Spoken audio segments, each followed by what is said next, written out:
joined today by a chef, hunter, and James Beard award-winning author whose work goes beyond the kitchen, teaching others to hunt, butcher, and cook with a deeper connection to their food. Being a key part of the MeatEater crew, he's dedicated to reviving lost skills and challenging the way we think about food and conservation. Welcome to the Silvercore podcast, Jesse Griffiths. Thank you so much. I'm very happy to be here.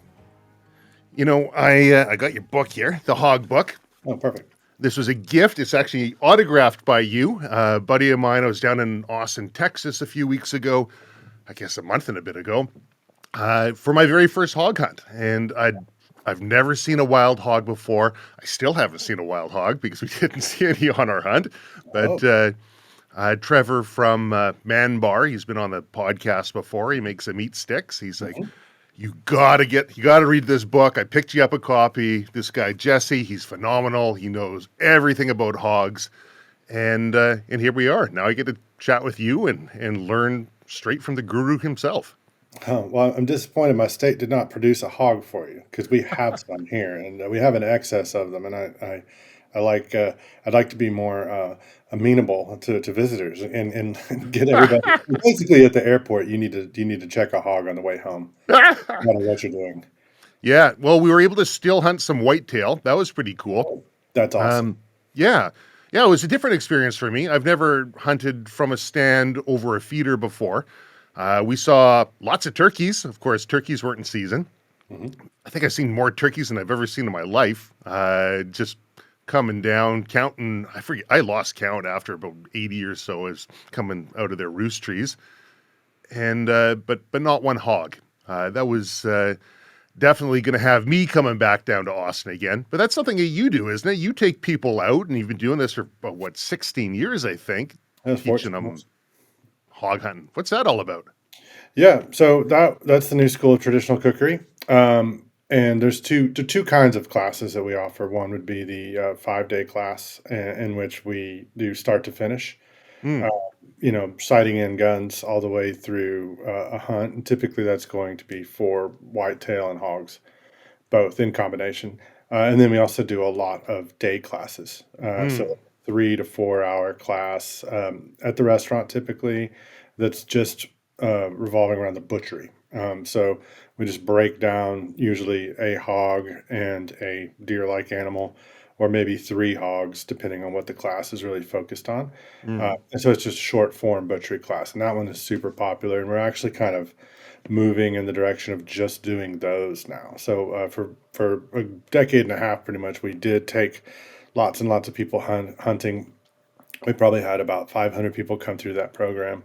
It was super fun, and I'm kind of trying to focus on how to talk to more people. And so these shorter day classes that have more people in them are kind of the route that I'm wanting to take right now, which is just a straight up butchery class, how to deal with and cook feral hogs and deer. We do some conceptual stuff around the field dressing and chilling and all that too. So anything education related, I'm pretty excited about, and we've been doing that for quite a while. Well, what drives that? I mean, you talk a lot about the what of what you do, this book you have just on hogs. I can't believe how many recipes you have in here and how much knowledge is inside here and history. And I mean, if anyone is interested in the topic, this is, I would say, the Bible on it. But the why. Why do you do this? What is it that drives you? I think that we all enjoy certain things. I've been in restaurants since I was very young and enjoyed that for a long time. There's a lot of dedication, a lot of hard work, a lot of creativity that can go into restaurant life, and for some people that's really appealing. Part of the way through my restaurant career, I really discovered that I like teaching the most. I love interacting with people. I'm very curious, and I would also never consider myself to be correct about anything ever. Well, there's a few things. Breakfast sausage. I'm always worried about that. Yeah. Again, there's probably a couple more things, but I try not to have really adamant stances on things. And I think that really dovetails into just liking to teach, and I like to listen to people's questions. And I've always said that book you're holding, the hog book, it is a compilation of answers. Mm. It's a big book. I mean, it might be in the realm of like a textbook on feral hogs and how to consume them if you choose to. Mm. And it was about a decade plus of answering people's questions about feral hogs. And feral hogs there's a lot of questions around them. I mean, or statements. Like first they're not edible, and it's like, well, that's not true. I'm gonna Right. Here's the cover page, the hog book. They are edible. You Yeah. know, and the next would be, oh, you can't eat them if they're over this size, and that's like, well, that also is not entirely correct in my experience. And then so that became kind of this quest in how does one convey that knowledge, and just figured out like some simple strategies around hogs. But it is the teaching that I really enjoy, and communicating with people. And I think that like really listening to people's needs around butchering and cooking and understanding where they're at is really important, and I enjoy that. Like if somebody's saying, I'm having trouble cooking this, it's always coming out very dry, and I'll be like, well, Mm. are you? I'm in Texas, and if somebody says cook something, it usually means they're putting it on a smoker. Mm. And I'll be like, are you using a smoker? And they're like, yeah. And I'm like, yeah, that's probably why. It's probably because Right. you're applying dry heat. And then they say, well, I don't understand. What does that mean? Like, well, you've got a very lean meat and you're applying a very lean, dry heat to that. And what are the things that you normally smoke? Like brisket and ribs and sausage. I'm like, Mm. what do those three things have in common? Like, oh, kind A of lot of fatty? fat. Yeah. Yeah. So you're starting to, if I love like working through it and explaining things and not just, teach a man to fish style, Right. or Right. give a man a fish, it's just Yeah. like Yeah. teach a man to fish. And I think that's really cool. And I've really enjoyed it. And I've learned a lot, sometimes people will be like, what if you did this with that cut? And I'm like, oh, that's a really good idea. I love that. Or, when you're breaking down a deer, why don't you start from this end or like do this on the tailgate instead? And I'm like, Mm. that's a fantastic idea. And so if you're willing to learn, I think you can retain the ability to teach almost indefinitely. Well, where did that passion for teaching come from? Were you a great student? Did you have great teachers? I had some great teachers. I would definitely say that. I mean I came from the Texas public school system, Mm. is what it is. And Sure. there were some really dedicated teachers in there, and I always loved them. In fact, it's really funny you say that. I just sent a copy of that book to my high school English teacher, which Nice. is a real flex. I'm like, hey, this Yep. book won the James Beard Award, and you were my high school English teacher, and you probably did not think that I was ever going to do anything like that. So, I mean, so that felt really good. She was a wonderful teacher, Jane Wellborn, Mrs. Jane Wellborn.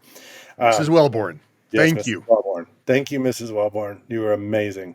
And yeah, I mean, there were those teachers that really, and I never even thought about it. I think that's a very, very good question that you just posed. Um, and that maybe that did inspire me just to Mm. see like, the difference, because unfortunately, I mean, to be perfectly frank, there was also very bad teachers, or ones that Mm. I was just completely uninspired by. And then the people that were dedicated to teaching. I don't know. I couldn't identify what it is about it that I love, but I just do. I like doing demonstrations. I like talking to people. In all our classes, one of the first things I say, I'm like, there's snacks and drinks over there. The bathroom's right there. Ask questions as soon as you think of them. Like, do Right. not hesitate. Don't wait till the end. This is a Q&A process from minute one. And I Mm. really want you, and sometimes somebody raise their hand right there, and I'm like, you need to slow a little bit down, like, but it's very, I love the engagement because it just like, it keeps it flowing, and it really allows whoever's teaching to develop more empathy for the people asking questions. And I can almost Mm. guarantee you that any question I'm asking in a class now has been previously asked. And so I Mm. usually can have a pretty codified answer ready for them. Like, oh, yes, great question. You definitely want to do this, this, and then that. Or like, I don't know the answer to that. Right. Let's think it out, or I'll try to do some research and figure it out by the next class. which is just makes them build. And the funny thing about these classes is they used to be 3 hours. Mm. Now they're almost 4. And it's just accumulating answers, really. Mm. Just like I said, it's just somebody will ask another good question. I'll be like, that's a good question. It deserves an answer. And then we just increase the class time by 2 minutes. Right. And if you do that over the years, then all of a sudden, when they walk in, they signed up for a 3 hour class. And I have to say to them, listen, I mean, I know you're probably okay with it going long, but like if you've got plans or babysitters or something like that, I just want to be very upfront. And this class is now easily 3.5, probably 3 hours and 45 minutes versus the advertised 3 hours, which, you know, People love it. that's great. It's value. People are like, well, I paid this much money for it. It's better deal. So Yeah, I'm always surprised when people are like, I don't know, clock's ticking, I got to get out of here. It's like, yeah. okay, sure, fair enough. You paid, you're good. You know, we're talking off air ahead of this, and I just kind of took a stab in the dark as to what your school life might have been like. Just maybe putting some of my own experiences in there. So I've got ADHD. School life for me was rough, rough to say the least. I remember by grade 7, I had a desk at the back of the class where I was allowed to go back, and they had candy bars in there. If I ever felt distracted and I needed time to myself, which I never used because I was too embarrassed to, I had a desk in the hallway and another desk in the principal's office. And there's an escalating desk situation for me. And I saw a meme recently, and it says, for all those people out there with ADHD who had a desk in the hallway, I got one question for you. What kind of business did you start? Hmm. And I got a chuckle out of that because sure enough, I started a business, and my business I started was in education, kind of like you. And for the person who hated school and did so poorly going through it, I find it funny that I enjoy working with other people and teaching people. Does Hmm. that sound somewhat similar to you? Yeah, very much so. Like, one of my favorite days of my life was the last day of high school, and Yeah, I was just like, I do not love this situation, and I never went back. I did not go to college. I couldn't sit down and take notes and things like that. So just right. went out and did things instead. So absolutely, I understand it, and I think that I really wish there was better pathways set for that type of learning or more hands-on, almost mechanical learning and things that, just the trades, for people Sure. just that could immediately go do that rather than kind of a more pat and expectation driven pathway to education, for people. Yeah. Because I know that, there's a lot of, maybe you and I right here, like, it's perfectly capable to do things, but not within the traditional realms of education.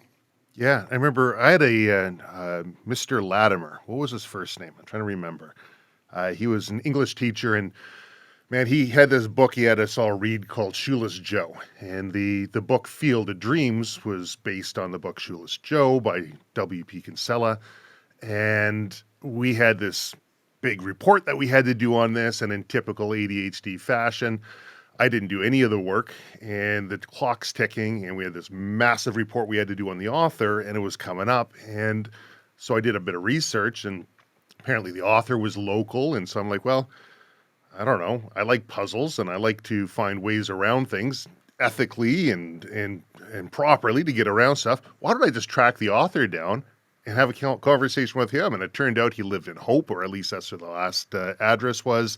It had a forwarding number over to White Rock, which is my neck of the woods, which then forwarded me over, I think it was Florida, where he was vacationing. So I did my whole book report while this guy was on the beach and talking with him, and I think it was his girlfriend, even though I think the book said he was married. So it was an interesting report. I got a lot of information that wasn't publicly available or out in the public domain, and this is pre like internet times. But you know, having the ADHD or the high energy or liking to solve problems in a different way doesn't mean we can't do the problem. It just means we have a completely different way of kind of approaching it.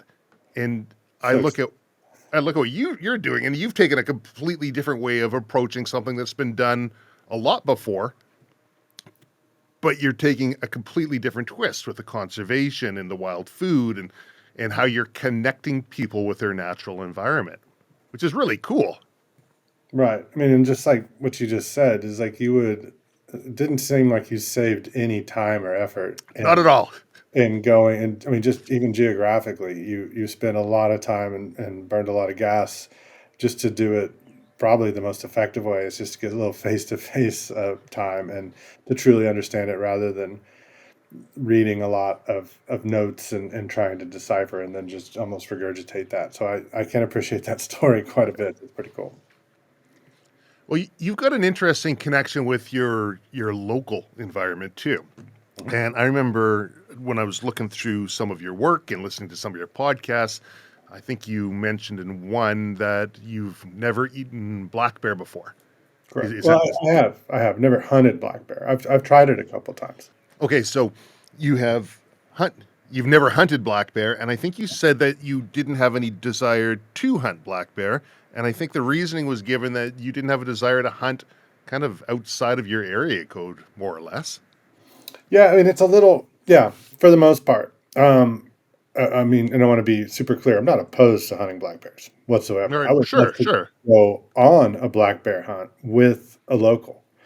Mm, That to me would be like the best experience. Is like somebody from an area, like harvesting a resource from their area. That said, I mean I do travel a little bit. I've softened a bit on that, but mostly around birds, specifically turkeys, and I do kind of enjoy travel a little bit. But I almost feel like with turkeys, I've come to do, and this might be a bit of a digression from your question, mm, is I turkeys afford me the ability to travel and visit new places through the lens of turkey hunting, which is something that I really, really love to do. And I feel, and that's the turkey book is kind of about that. And mm, you can go to a place and experience it in a really specific and acute way uh, and turkey hunt there. So you get to see the trees, you get to see the topography, you get to experience the weather, you get to experience the local people. There's going to be some history intertwined with turkey, and I love history in general. So when I'm passing over a river with somebody from that area, I'm like, "What's up with this river? Like, mm. what do you do with it? What's growing over here?" He's like, "That's wheat." Okay, well, where does it go? Like, what kind of Right. thing is that? Like, and so I, I, I feel like in a way I've started traveling and taking other people's resources, which is kind of hard for me. The trade off is like I hope to go to Nebraska and take a turkey. So everybody from Nebraska, may I have a turkey this year? But I feel like I'm like a little like I need to ask. Mm, Things like that. But mostly like I would say big game things like elk and bears and especially moose and caribou. It's like to me it's fascinating, and if I ever got the opportunity, I would go mm, with. But I would probably just want to sit back and then I'll help you drag it out, and I'll definitely help you cut it up, and I will most certainly help you cook it.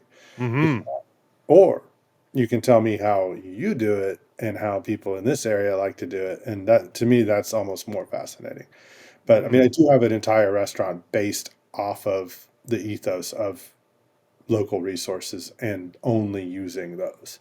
So I mean, it's a dynamic thing. And with anything else, like anything else with age, sometimes it changes a bit, but I still have kind of stuck to that. And not to mention, I live in Texas, which is just a terrible, a total playground yeah. of game. Like, I mean, like you were just saying, like you've got giant flocks of wintering turkeys coming off a roost, and you've got whitetail. And trust me, there was hogs in the neighborhood. They probably just weren't coming out till night. Oh yeah, no, I saw a sign everywhere, but we just Yeah. didn't see any coming out. And so, I mean, I have endless opportunities here. And I think it's just like such a lush environment that and sometimes those take like a Colorado elk tag seems to be very desired, and Mm, I don't want to put my name in that hat, you know right. I Yeah, want I couldn't believe it. So we went down, butchered the animal up, so quartered it up, put it in bags, and I should back up a little. So we still hunted a couple of whitetails, and that was interesting. I mean, still hunting in Texas, at least my short experience down there, is a lot easier than up here in British Columbia.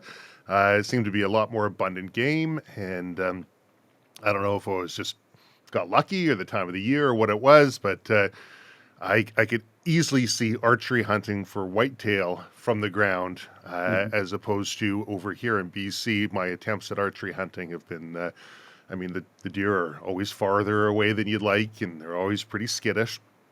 But we took it to there's this drive-through butcher store. I think it's been around since like the 50s or 60s in Austin. There, some old place. It was so Awesome. cool. Yeah. There's all these pickup trucks going in, and they've got some have just gutted their animals. Some I don't even think they. I don't even know if they gutted them actually. When trying to think, and these guys just run in, they take them out of the back, they tag them up, then they say, point at the wall, and they say, "Well, what do you want?" And you can have your meat all processed in different ways. But they also had a picture of all the different types of animals that they process that they have in Texas. There, you guys got everything and then some. I mean, I guess people are bringing in animals from Africa, and I mean, I couldn't believe the amount of game that you guys have over there. Yeah, I mean, it's a really interesting dynamic in that you have a high volume of private land, Mm, almost like it's 97, 96, 97%. And then that remaining um, bit of public land, only a fraction of that can be hunted. mm, So most hunting here is done like that. And like you were saying, it's a very blind and feeder situation. So you're sitting in an enclosed blind and there's a timed feeder. 90+% of hunting takes place like mm, that. So you have your native species, your whitetail, quail, turkey, and then on top of that, you have introduced species like your feral hog, which is in basically every county now. And then on top of that, you have game ranches that are high fence that have whatever it is on the menu, anything, a giraffe, and like the really kind of crazy end of that spectrum. right, And then you have a lot of, I would call them nativized animals that have come in, and over the last, maybe up to 100 years, the hog's been here for maybe 400 years. Yeah, right, around 400. So I mean, they're pretty well established. But then you have these other animals like your nilgai, axis deer, and your aoudad. mm, In particular, those three that regionally have become pretty common. And so it doesn't, I want to be clear for people from other places. It doesn't have to be like a high fence kind of game ranch situation where you might run into one of those things. In fact, my daughter shot an aoudad the other day, and it was the first one the landowner had ever seen on the property. hmm, He really didn't want them there because of their competitive nature with the deer. mm, And so you do have these crazy opportunities that spring up like that. And yes, while that is an amazing opportunity and it's good, but it's also an invasive. And the in some land stewards' eyes, they're like, we want all these things out of here because we're already dealing with hogs. Now right, we're going to deal with aoudad, and then we might have to deal with axis as well. And regionally, you could be dealing with all three of those things while you're just trying to, for one reason or another, maintain an appropriate and balanced whitetail population, which is right. also Central Texas, the highest population of whitetail deer in the world. Yeah, it's So, crazy. yeah, in some situations, you will see a lot of deer. Like Mm. you just see a bunch of them, and it's very common to see lots and lots of deer. What do the axis deer do to the whitetail? I mean, I would think that the whitetail would be a more aggressive species and want to drive them out, or is it the No, other way around? yeah. So the axis really proliferated in the hill country and then west of there. So that's kind of a very limestone, rocky Mm, area, very dry, except for the river, like riparian areas that are flowing through there, where they're very lush, mm, crystal clear limestone streams, very, very rocky, hilly, almost semi-arid, especially in drought situations. So the deer run pretty small out there. mm, Compared to a Midwest whitetail, maybe parts of Canada, or even South Texas, and so an axis can be maybe 50 to 100% larger than a whitetail, and then their feeding patterns are they're more just proactive. They eat everything, and mm, and they run in larger groups, and so they can really outcompete whitetail. I'm not like up on all the science and terminology around axis versus whitetail, but any land manager will tell you that axis will dominate whitetail. And then in situations where you have feeders, things like that, the hogs will definitely dominate those a lot. They tend to run deer off. And so then you've got two, it's very common to have those two competing species along with the whitetail, and not to mention the damage they do to all the other species like songbirds, quail, turkeys, things like that. And then we're not even considering the water quality, topsoil, and the flora impacts Right. that those animals have. Right. Yeah, here in BC, we always hear hunters talking about the hogs in BC and invasive species, and they're taking over. I don't know one hunter who's ever seen one. I'm Mm. sure they're out there. I'm sure there's people out there that have seen them, but I've yet to meet face to face with one who's actually seen a wild hog out there. We have them listed as a Schedule C animal, which is an invasive species. You need a hunting license, but you don't need. There's no bag limit, and you don't need to get tags in order to hunt them. Right. But I can't think of anyone. I can't recall any time ever seeing one. And this is, for years I've been hearing about these hogs in BC. So I should imagine that if they are going to proliferate in BC, they're taking their sweet time, or maybe the cold is kind of keeping them down. Well, it would be a very good case study to follow the trajectory of hogs in colder areas, and it does seem to have slowed them down. If you look at a map of their spread, the Hmm. southeast being just like the obvious place, water, food, and cover, versus the west, where it's going to be a strange day when that first Montana elk hunter spots a sounder of wild pigs on the other side of the mountain. Yep. But I mean, it's conceivable, but I think that there's enough components there to slow that spread because it has.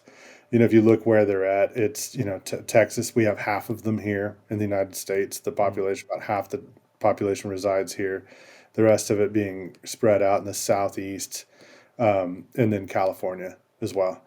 But it does seem that the cold has slowed them slightly. So Okay. it'd be just, I think, very interesting to keep an eye on what it takes to slow their spread because Texas now has, I mean, every county they have documented sightings of hogs, and some, there's just tons and tons of them. I've seen quite a few hogs in the past couple weeks. I've seen one, two, three, four, five. Yeah, we hunted a total of 4 days, and I've seen 5 hogs killed in those days. Wow. All of them very large. So You they're don't ever they're see a time when they're eradicated in Texas, do you? no, they respond to pressure in really interesting ways. Hmm. So that if you hunt them a lot, you might have a population move out of the area, or they might go nocturnal, which is typically their first phase is they'll go nocturnal. And then if you have a very high population, they might just stick around. If Mm. you don't have a ton of them, and then you start hunting them at night, with thermals and night vision, things like that. You could probably push them out a little bit, but it fluctuates, and I think that's the compelling, interesting, and frustrating thing about hogs is that they don't follow any rules. Like Mm. there's patterns, and they tend to do this a lot of times, but they never ever do what you think or want them to do consistently. They're consistently inconsistent in that you could think, oh, they're going to be down on these river bottoms, and then at noon they're out in the middle of a field, and like I've never seen them out there before. This is the strangest thing. That keeps it Uh, interesting, hey? Definitely. But if you're in the business of eradication or at least control, Good luck. interesting is probably not the word that you're choosing. No. So uh, I think, yeah, they're fascinating in that, and I mean that's kind of rule one. Is just like you have to accept the fact that they're extremely hard to pattern. They don't really ever do what you think they're going to do, and they can kind of just come and go. These populations, you might think that they're gone. Maybe they are gone. Maybe they're not. Mm. Maybe they just went nocturnal. Maybe they just moved on to the next property. Maybe it got dry after year two of the drought, and they're just more concentrated on river areas. Maybe there's a agricultural crop that's about to come in a mile to your north, and you're gonna have a bunch of them pass through there for a week or two. Mm, It's all over the place. No set breeding seasons. They really, they're responding to food mostly. Food and safety at that point. So, but hunting okay. pressure can put them down and get them really, really spooked Mm. quick. Like they respond to that very, very quickly. So they've got possible carriers of brucellosis, pseudorabies, trichinosis. I think there's one more in there. Or maybe that's it. Tularemia? Did you say tularemia? I didn't say that one. No. What's Yeah. that So one? yeah, I believe that's the rabbit infection. Okay. But the ones that really concerned with would be brucellosis and trichinosis. All those are concerning. Don't get me wrong. Some Okay. scientists would be like, "Sir, Yep. no, you don't want to get any of those." But yes, they can carry those things. In my experience, it's fairly rare, and I hear of, I'm very interested in those types of infections and crossover into humans, and it's something that I haven't heard much of. It's been years since I've heard of a brucellosis case. It was one person. Not to say that it doesn't happen, but I mean it is possible. We serve feral hog in our restaurant, Ooh. uh, so I mean it is possible to get it into the food supply. But that is a regulated system. So we get trapped hogs that are transported to a licensed facility. It either has to be USDA or the Texas Department of Agriculture with an inspector on site. He sees the animal ante-mortem. They kill it. He does a post-mortem inspection, and then okays that animal for entering the food supply. And Mm. so that's the only way that we can currently do that. And I think that's a good protocol. Um, but then that really helps with the um, you know if they're carrying any of those Sure. diseases. And then there's a lot of freezing and cooking to temp beyond that. So I was listening to another podcast that you're on. I think you mentioned that you'll wear gloves when uh, initially dressing out the animal, but when it's on your counter and you're working on it, you don't tend to wear gloves. Did I hear that correctly? That's correct. Yes, like reproductive and digestive organs in the field stuff. Not typically, I always wear gloves. The other day, I cleaned all these hogs in the past couple weeks. I insist, and then if anybody's with me, I'm like, here's some gloves. I carry gloves, like Right. rifle, check, water, check, gloves, check, knife, check. It's just something that I'm Right. definitely going to have with me is a pair of at least a pair, probably more like a box of gloves. Right. Uh, Dealing with them, yeah. Well, how are these diseases transmitted? Is it more of a bloodborne sort of thing? Typically, I mean, you will see people recommend that you wear what do you call it, protection? Yeah, I've heard that. Yeah. yeah, and gloves. But yeah, typically, I think what you really need to worry about is like either ingestion of the meat in the case of trichinosis, Mm. and then brucellosis could be bloodborne. So like a nick or cut on your hand, which is just why I'm not taking any risks with that. And so But always with the gloves. but after they're dressed out, they're on your table, you're working on it. You're not wearing gloves anymore. I typically don't. Yeah, once Okay, like I said, digestive organs that's and it. reproductive organs are out, then I typically can take the gloves off. Okay, and it just gives me something to think about when I'm dealing with bear as well, because I think they're going to have sort of a similar set of things that you have to be concerned about. Um, I think all bears. I mean, from what I understand, all bears are probably have trichinosis, right? This is yeah, my understanding. It's almost 100%. didn't Rinella get his whole crew sick on that at one point? Did you hear about that one? Yeah, it was like a really cold, windy day, from my understanding, and the fire just wasn't going, and it didn't get cooked all the way through, and then a bunch of people got trichinosis, which you have forever. Sorry, gang.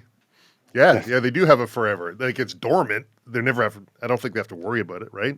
yeah. Once you go through the initial unpleasantries, I think that it's typical. Yeah, something that you can just kind of live with. How did you get involved with that crew, the MeatEater crew?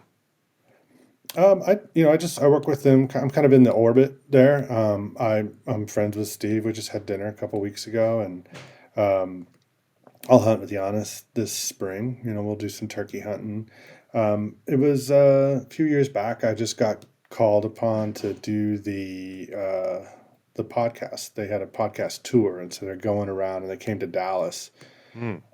And I went up there to Dallas and sat in on a podcast with them, and I guess I did all right. And he invited me back, and we've done some of the when they're on Netflix. We did a couple episodes with them, and I've done some food content, some recipes, just a lot of food related stuff with them. And the podcast, I don't even know how many times I've been on there, 4, 5, 6 times, Hmm. and just kind of hanging out. I'll get a call from somebody randomly, and they'll be like, "Hey, how do you do this with a pheasant leg?" I'll be like, "Well, this is what I try," So kind of just like an on call food consultant sometimes. That's pretty cool. I've told this story in the podcast before, but the MeatEater podcast was part of the reason why I've got a podcast now. Years ago, I got a present from my wife, Christmas present, and opened it up, and there's a couple of tickets to go watch a live taping of the MeatEater podcast. And I said, well, number one, I don't listen to podcasts. Number two, what's this MeatEater thing? Because I don't really watch TV, and I had no idea what MeatEater was or who Steve was. And she's like, I think you'll like it. It good. It seems like a good group of guys, and they're into some of the stuff that you're into. I'm like, all right, so thank you for this present for something I don't listen to podcasts or have any idea what I'm going to. But I went down, met with Steve and Giannis, and because there's a little meet and greet ahead of time, and then they go up on stage, and actually there's another girl there, April, and we're talking for a while, and she grew up in the same place where I grew up. I grew up in Surrey. She grew up in Surrey, and I just thought she was another person from the audience. Next thing you know, she's up on stage there with them. And anyways, saw how the whole thing was done. I thought, well, that's pretty cool. They seem to have a lot of fun. They're spreading positivity. They got a good message. And then a buddy of mine asked me to be on his podcast. And I'm like, well, that was pretty straightforward enough. You mean all I do is talk into a microphone? So in a roundabout way, my first introduction to podcasts was the MeatEater podcast there, and that was part of the reason why I got this one going. And now look at this, full circle. I get to talk with someone from their crew and get to learn all about turkeys and hogs. Pretty cool. Yeah, and it was that probably that live tour was the same one that I was on. I'm sure in Dallas. So yeah, it's been great knowing them and just and being able to interact with them and see the on camera, off camera. Um, Not I wouldn't say differences, just because they're Mm, all, in my experience, excellent hunters, like very, very good at it, very mm, dedicated, and all very objectively interested in wild food. And they love eating it. Yeah, I'm hunting with Giannis for turkeys, and he just texted me. He's like, "Can I bring some bighorn sheep with me?" And I'm like, "Of course, you can bring." I mean, it's like it's I mean, you need to kind of step back sometimes and look at MeatEater, and it's like those guys are like they do that. mm, For being in South Texas with them and a nilgai, they'd taken a nilgai, so that is a lot of meat. mm, And everybody on the crew had two Yeti soft-sided coolers, and they were just loading it up, and it was a big deal. That's not on camera. That's not really talked about, but and there was none left behind. They didn't go and kill a nilgai and be like, okay, cool, we're gonna break this down, we're gonna eat it, and we're gonna do all this fun stuff, and then it's like cut, and they're like, whatever. Does anybody want this stuff? Because we don't, we're gonna go kill a right. None wasn't of like that. that at all. No. And then and then I went fishing with them one time, and they were adamant about killing as many fish as they legally could because they wanted to eat. And none of that stuff really well, I'm sure it does convey in a way. It definitely Mm. conveys, but I think it's important to realize that is true. Like they're dedicated to that, and they love eating it, and their whole pursuit, that whole cycle is kind of their foundation. Well, they kind of changed the script on a lot of these hunting, fishing type programs where it's not all about the grip and grit. It's about the process and the journey and how one connects with nature and each other. And they show the failures. And Know the they, failures. I think that's amazing. I love that. You know, right. know the failures, and it's like you can have a set of antlers, but then there's a lot more there, and it doesn't. It's not to the deprecation of that, or the place that it was in, or the hunt, or how beautiful it all was. But the whole process is really like is the point, and I guess that everybody, especially on the production side of it, assumed that that's just boring. You Mm, gotta have success, grip and grin, and then you're done.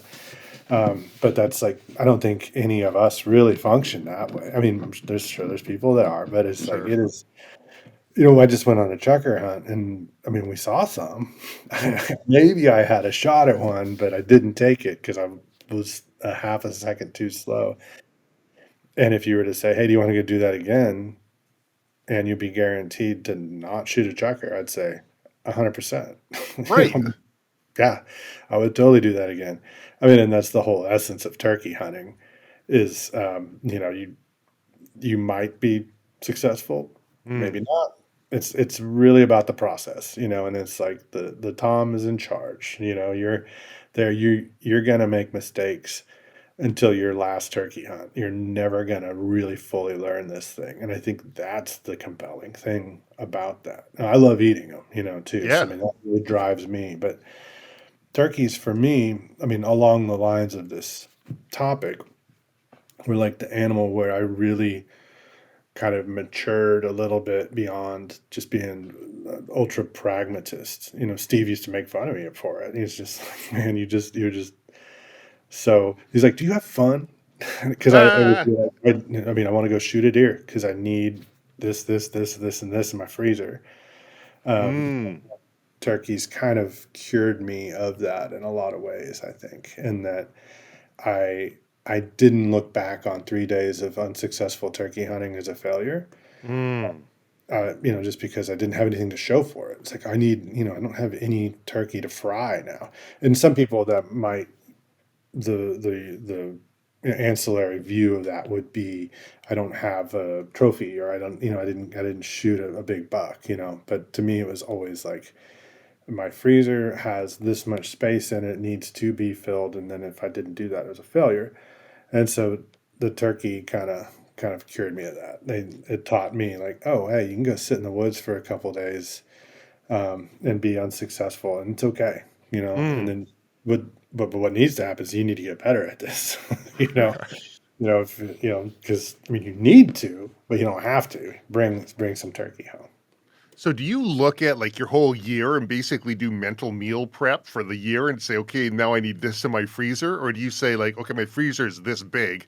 In order to get it filled, I need this amount? Or like, what's your thought process? Yeah, that's you kind of nailed it. I have one freezer, one stand up freezer, and it has a finite. It's probably a 21 cubic foot Mm, freezer, so it's very finite, and all of it has to go in there. I mean, it's an interesting time that you bring this up. A friend of mine texted me this morning. He's a fishing guide, okay. and I love to fish, especially in the spring. And he said, "Are you going to get out and fish this spring?" And I said, "I don't know. It kind of butts up against turkey season. I got to travel to Bozeman to do the podcast and right in Mm, the middle of like prime time. Um, and I don't know. And also another point that I made to him is like I still have fish in my freezer.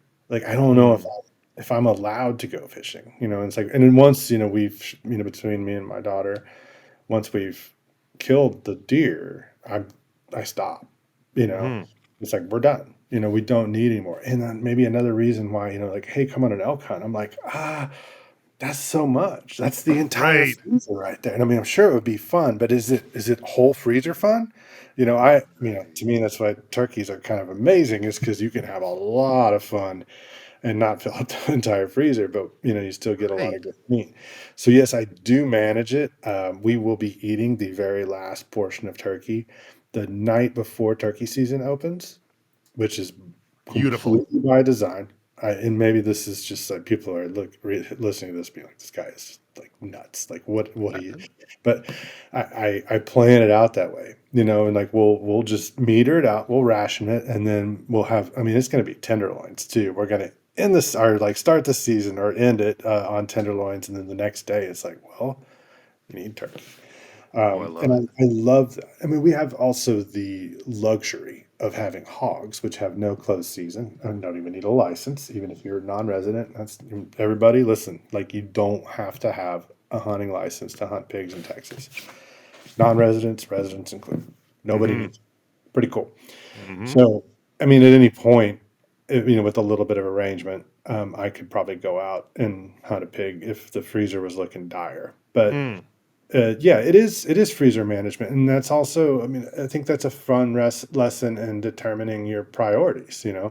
And my daughter is at an age of where, like this year, she put the most animals in the freezer. I shot one hog. She shot two hogs, one whitetail, and one aoudad. How old is she? She's 14. Good for her. Yeah. No, she's great at it. She loves it. And it's over I'd say the past 3 or 4 years, it's kind of gotten to be where it's mostly her doing that. And so for me, that's great. I get to go with her and Mm. participate. But in the end, it is a kind of a needs based thing. It's like, okay, hey, and she knows that. And we had an opportunity and an invitation to go hunt again. She loves it. I love it. Declined. It's like, Mm. no, we don't need the meat. We're done. Thank you. I mean, we're at a great place to be. I mean, Totally. in the history of humankind, it's like, no, are we've got the food. It's kind of like the whole point. So I do love hunting via freezer management Were you hunting at 14 or did you get into it later? later. How old were I you? late 20s. Mm. I had fished my whole like I love to fish Mm. and always fished and been just like obsessed with it. As soon as I could drive, it was over. I just was driving everywhere and fishing as much as I could. Mm. And then did not grow up in a hunting family. And started butchering before I hunted. So it Really? was interesting dynamic with that in that I had no idea what I was doing to get it in front of me cold. Got it. But once it was cold and in front of me, I was like, oh, I know what to do now. So, what got you into the restaurant industry? Almost a default. Like I said, I did not go to college. I worked my way through high school. The easiest way to work your way through high school, I firmly believe, is that industry. Mm. If you're dedicated and hardworking, you can make more money. Mm. So Yeah. I was dedicated and hardworking, and I just bus tables, wash dishes. Eventually became a server. Eventually became a bartender. Eventually became a manager, and then around 19 got into the kitchen, um, and I've just been in that industry ever since. Well, when did you start Daidue? 2006. Okay. Yeah, So, so me and my business partner started it in 19 years ago, mm-hmm. and opened the brick and mortar restaurant a little over 10 years ago. And I guess COVID hit. How was that? It was awful. Yeah, I guess I so. don't know who was like the best. I mean, why can we do that again? Yeah, that's right. Well, I know some people who are like that, but they weren't in the restaurant industry. Oh, right. It was a terrible time to be in hospitality, and I really Mm. want to stress the word hospitality because our role was so stressed at that point. Like, what are we? Are we doctors and scientists? Nope. We are just trying to run a business that everybody wants to come to. And we're just trying to make decisions that are not only good for the business, but they're good for the employees and they're good for everybody else. And then the Mm. sort of the division that happened around that just made it so difficult to be hospitable to everyone. And I think that's Right. that's the thing that really it made me sad. It's like, listen, at the end of the day, I don't want to upset anybody by requiring a mask or not requiring a mask. And we're just here to cook. Please remember that. Like our job is to just let you have a great time and we'll do the dishes. Like, and most of the people that are in this industry love that. I Right. love the hospitality aspect of it. And there's never been anything that really just like strained our ability to offer hospitality as much as COVID, but we survived. Mm. Um, it was hard, but we were able to do it. I thought COVID missed Texas, or is that just an outsider's We just observation? didn't shut down Right, as right, much. Austin shut down pretty, I mean, relatively to Texas.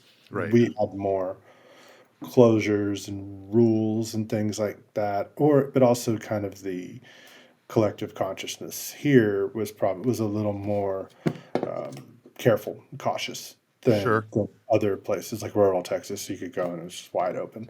But Austin, like I said, you were only making whatever decision you made. Half the people disagreed with that one. Of course, of So, course. yeah, So, you know, here I noticed, and I noticed a huge push to reconnecting with nature. When COVID hit, everybody wanted to go outside. They wanted to learn how to garden. They wanted to learn how to farm. They wanted to learn how to hunt and fish.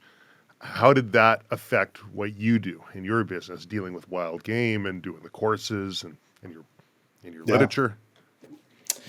yeah. I mean, I think there's two interesting things about that point. The first being, and I'll address like the education side of it. We had already established pretty well that we were one of the first like hunting and culinary and butchery classes available, like deep dives, Mm, starting in 2009 2010 season. So pretty early on offering things like that. So we were very well established with that. It was kind of hard to feel the surge in that we were already deeply waitlisted by that. mm, Like it was, and it's like we have 36 seats available this year.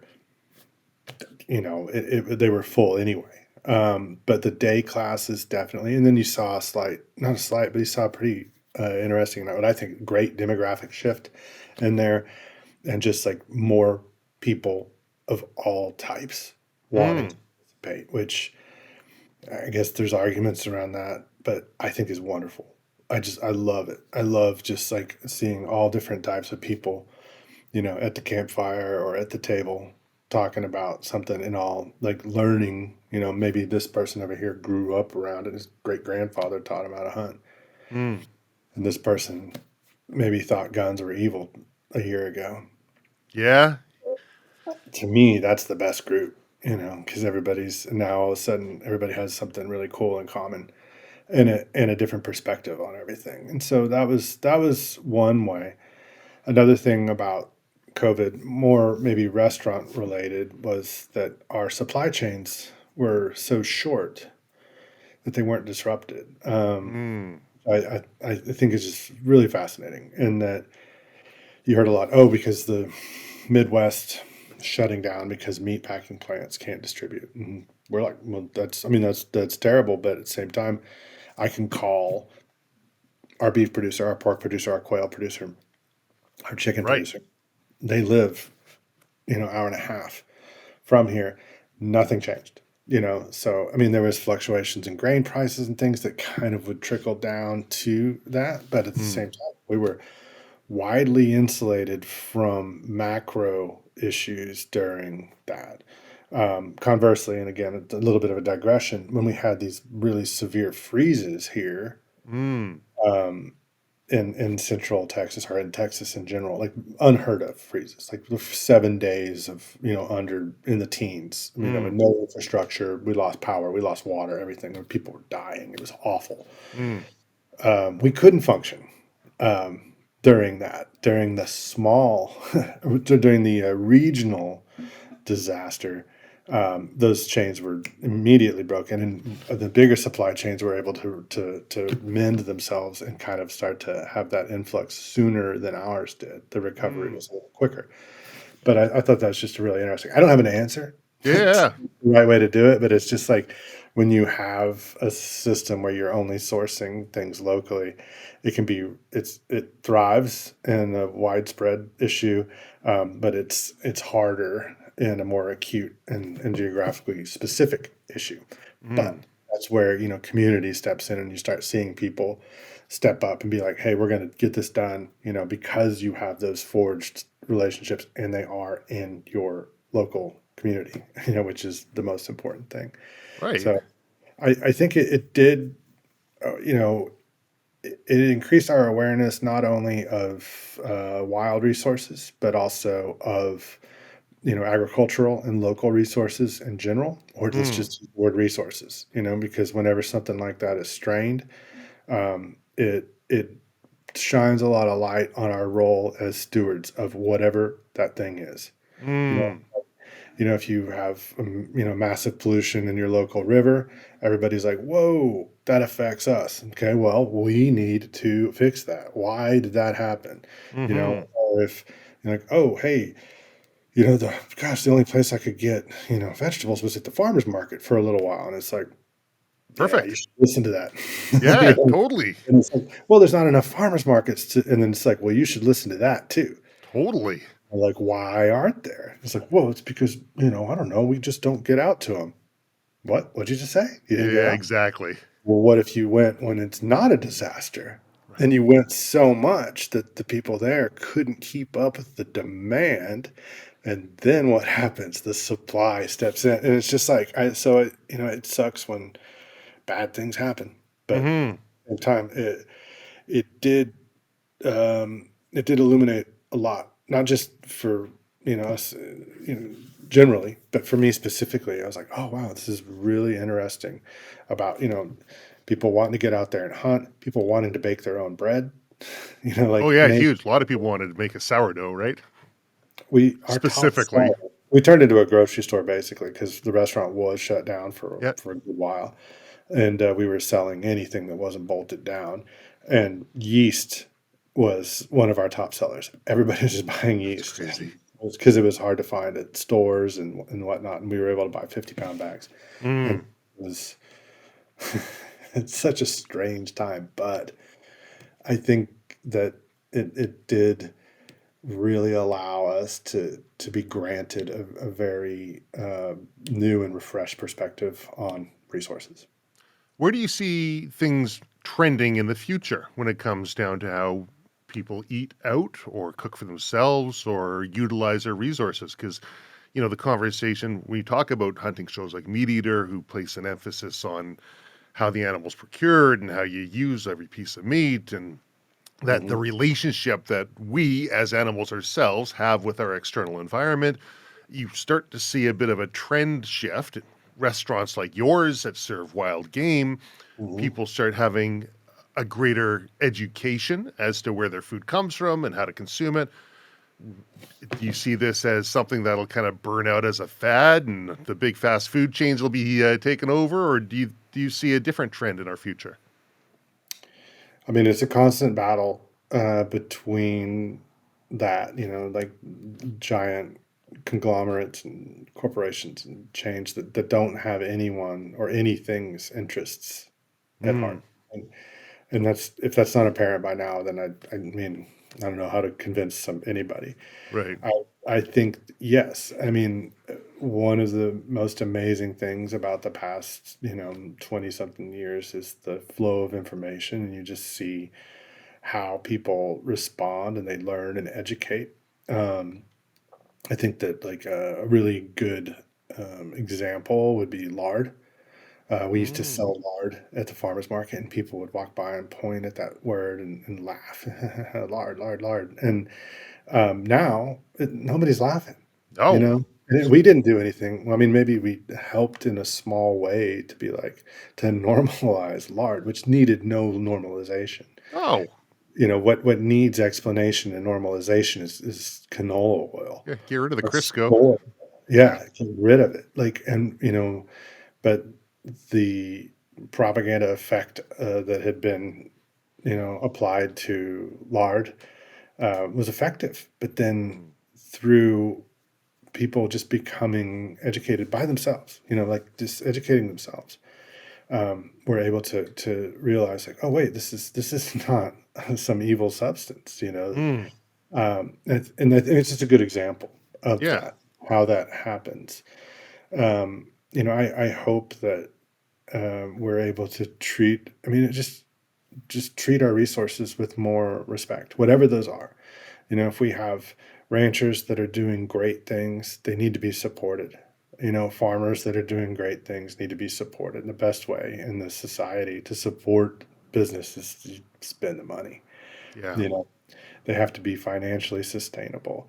And the same thing applies to our wild spaces. I think that it's incredibly important that we're able to retain these spaces.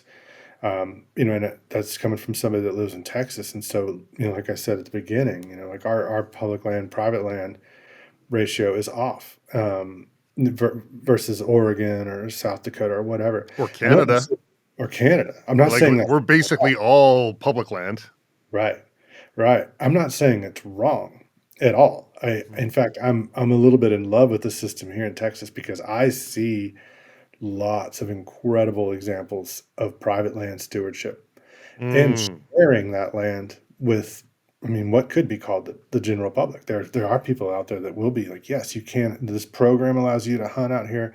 Get involved with that program. The TWA Adult Learn to Hunt program, beautiful, like that, and they work with private ranchers, and then people can just come out there and hunt. The rancher doesn't know those people; they're just allowing that. And then there's also just the general stewardship and water quality and preserving prairie grasses and just restoration of native flora and fauna that you see through private stewardship. And so it's not, the answer is not all public land or all private land or anything like that. I think it's working within your community, which is going to be your approach to that is going to be very historical and cultural based. mm, Texas, I'm not going to get into Texas history, but that's why we are like we are, mm, versus a Western state like Montana or Canada, where it's like that for a cultural and historical reason. And mm-hmm. it's like, how do we manage lands within those systems to preserve as much as we can, be that for hunting or grazing or timbering operations or anything, but there's going to be a balance that we have to constantly fight to achieve. I don't have any of those answers, but I mean, you ask like, what do I think the future is? And I think it's just keeping our eyes open and just being very resource focused, and so that, our grandchildren can enjoy these things, be it a well-grown, cleanly grown carrot or a Yeah. deer. Yeah. Well, if you got the most skeptical, I don't want to eat a wild hog person coming to you, what are you cooking for them? What are you going to cook for them to try and convert them? Well, I'm going to pick a hog, a very specific hog. Okay. I'm going to pick a nice fatty sow, and then I'm going to take the thicker steaks off the shoulder from the fifth rib to the neck. Okay. The Copa steaks, like above where the equivalent of the ribeye or the chops. There's a little tube that runs up there and it's got multiple muscles. Each one is ringed with a little bit of fat. I would cut that 1 3/4 inches thick. I would brine that for 6 hours. And then I would put a little bit of olive oil and some black pepper and a little bit of honey on that. And then I would grill that over your wood of choice. Doesn't matter. Does matter. Pecan. So I would grill that until it was just done, probably about 155. And then would rest it for 5 minutes and slice it and be like, what do you think of that? And they're probably going to be like, that's pretty fantastic. Sounds amazing. That's good. Okay. Here's another question that came up from some of our members. Turkey hunting tips. What are your top turkey hunting tips? Oh, okay. Well, first off, I am like, if turkey hunting is a grade uh, equivalent with, let's say, between kindergarten and PhD, Mm, I'm probably in second grade. So uh, I'm gonna get that out there and yeah. playing. while I answer these questions. So remember that, okay? Yeah. Um, be patient. Do the opposite of what you think you should do. Like, I should move. Be patient. Call less. Be patient. I don't know if I mentioned being patient. So many times they're gonna come back. Um, but that's I love that, and also go into it with some grace, and that you're gonna make the wrong decision. You're gonna push them too far. You're gonna be like, I think I need to kind of keep up with these birds. They're moving away, and then you push into them, and they see you, and they're gone. Mm, Don't beat yourself up. Just be like, that's turkey hunting. Start over. And oh, I know. Here's a good one, and I feel very confident in this tip. Be ready to go all day long. Don't mm, stop. Don't come in for lunch. Bring your lunch with you. Like, mm. I personally, I mean, if you said I had to pick like a 6 hour stretch to hunt turkeys, it's not 6 a.m. to noon. It's noon to 6 p.m. Mm, I like to find a nice and lonely noontime bird. I got a friend, Kevin Harlander, and he's like, you hear a bird at noon, you kill him, mm, because he's lonely. Like, he doesn't have hens with him, or he did, and they've bred, and now they're off laying eggs. They're on nest, and he's still feeling it. And if you can get him to call back to you, but you got to be out there to do that. If you're yeah. having a sandwich back at camp or at the cabin or whatever, Or a nap. no naps, Yeah. no, we sleep at night when the turkeys sleep. Yeah. Um, yeah, I don't know. There's little things, but I hunt them a lot in Texas, which is way different than hunting mountain birds. Sure. We'll hunt New Mexico this year, Nebraska, and also Wisconsin. So I'm Mm, going to be in these very different environments. When I've hunted them in Washington and Oregon, it's been quite different than it was in Georgia. In mm-hmm. Southeast, it's just hard. There's a lot more pressure, and you've got just the best turkey hunters in the world down there. Whenever somebody says, "Oh, I'm going to go to Alabama and hunt," I'm like, "Oh, it's not the turkeys; it's the turkey hunters." Like, Mm-hmm. so good. Mm-hmm. It's like, you're not going to find a dumb bird there. You know why? They're Like, educated. day one, that dumb bird was dead. Yeah. And just leaves the smart birds, and then those guys get after them pretty good too. Um, Texas has a really robust population of turkeys, so Yeah, I saw that. That was yeah, impressive to say the least. yeah. Well, they're wintered up right now too, so I think that's another. It's a funny thing because people see turkeys. Maybe if they don't hunt turkeys, they see them in the winter while they're deer hunting. And in Texas, you get people saying, "Oh, I saw 60 turkeys. I'm covered up in them." I'm like, "You will not be covered up in them in the spring. They will disperse because they're Right. all grouped up right now." So don't take that as an indicator of your springtime population, because you No. could have five Yeah, there agreed. in spring. So it'll be very different. Um, It's like when but you're spring bear hunting and you see the deer everywhere. It's like, look yeah, how many deer are here. And come fall, yeah, good luck. yeah, exactly, exactly. Um, I love turkey hunting so much. Just be willing to learn, and don't get dejected. Just take it all. Like, sometimes they win, but when they win, that means they're still out there. Yeah. That's the best part. Get them tomorrow, get them next season. Somebody else get them. It's like, just enjoy the process.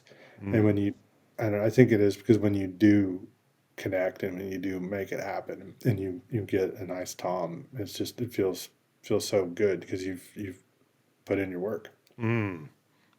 So, if you could go back 10 years, what would you have done differently in your career? Hmm. Not a thing.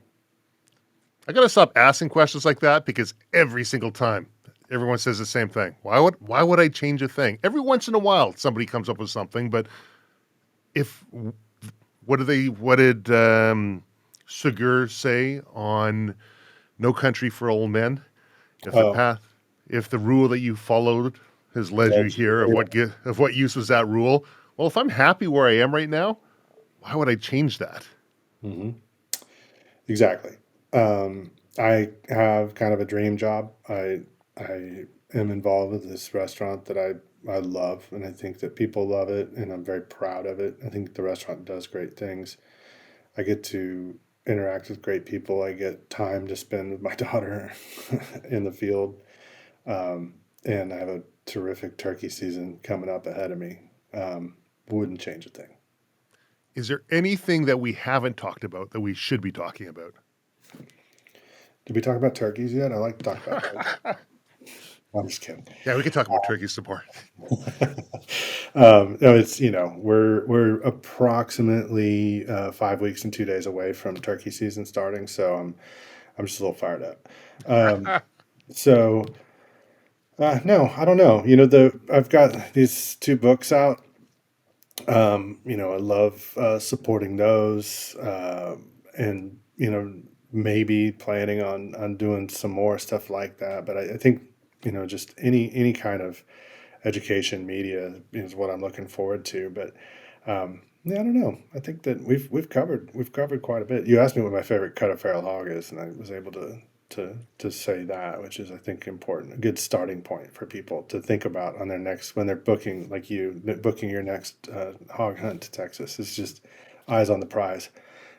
Be thinking about that cut coming off the grill, still sizzling a little bit when you're on the plane. Well, I'm thinking about it right now, I tell you. So I'm going to have to make my way back down to Texas, get myself into Austin, see what Trevor's up to, stop by Due and see how to really enjoy some wild hog. I'm going to make sure I put links to your Instagram, for your books, to your website. We'll make sure we've got all of those links in there. So anyone listening for this, just look in the description. You'll see all those links there. Jesse, thank you so much for being on the Silvercore podcast. I really enjoyed this conversation. Thank you so much, Travis. I hope you can make it back down here, and I really appreciate you letting me come on.